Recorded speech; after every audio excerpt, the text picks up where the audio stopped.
les piliers du paradisme sur lesquels vraiment l'édifice s'appuie. Je n'ai pas dit se repose, j'ai dit s'appuie véritablement.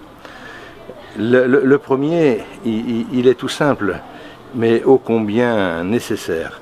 On va parler d'amour.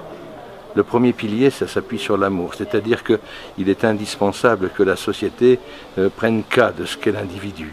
Elle est là, cette société, pour l'aider à s'épanouir, à se développer. Et aujourd'hui, le système veut que notre société veut que l'individu soit au service du système. Dans le paradisme, c'est tout à fait le contraire. C'est le système qui va se mettre au service de l'individu pour qu'il puisse donc se réaliser, se développer, grandir, vivre vraiment et être. La société doit faire attention, elle doit chérir ses membres. Ça, c'est le premier point. Le deuxième point, qui est tout aussi important, c'est le développement des technologies.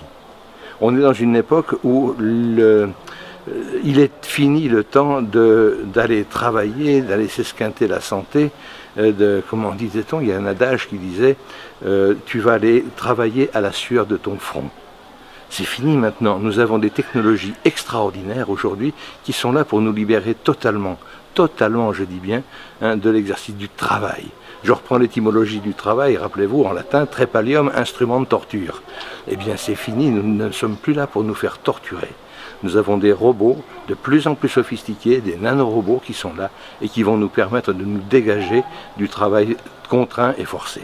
Ça ne veut pas dire pour autant que nous n'aurons pas plus d'activités. Au contraire, il y a un éventail vaste, infini d'activités qui peuvent enfin s'offrir et s'ouvrir à un individu. Troisième point, la redistribution. Tous ces robots-là vont fabriquer des quantités de choses extraordinaires. Des produits que nous n'imaginons même pas, avec une qualité remarquable.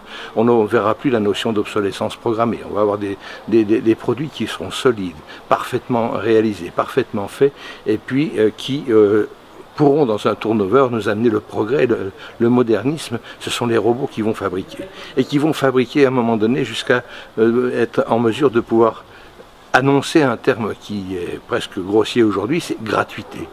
D'ici quelques temps, la robotique va nous permettre de vivre dans une société où la gratuité est le mode, je dirais, d'échange. Les choses vont être gratuites. Ça, c'est le troisième point donc, sur lequel le paradisme s'appuie. Le quatrième point, tout ça, il faut que ça soit piloté par quelqu'un, des gens qui seront en mesure de pouvoir, je dirais, administrer, guider, accompagner les projets, mais sans qu'il y ait de notion de pouvoir, tel qu'on le voit dans les gouvernements actuels. Alors on ne mettra plus des gouvernements en place, on mettra par contre un système qu'on va pouvoir appeler la guidance. La guidance, c'est quelqu'un en fait qui montre les voies, qui propose des choses et qui fait en sorte que par une forme de spontanéité, des capacités, des compétences sortent, jaillissent de la masse et prennent des projets et les développent. Les guides, qui seront donc des collèges de guidance, aideront ces personnages-là à réaliser les projets de la société. Dernier point qui est important, c'est que nous allons vers une société ainsi qui va être, je dirais, un espace de bien-être, de bonheur.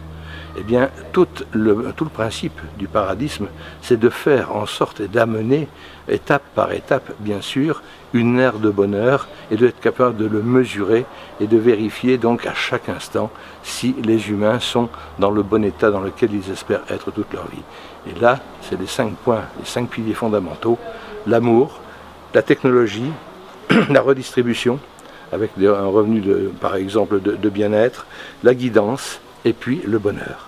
Voilà les piliers sur lesquels on va s'appuyer dans le paradisme.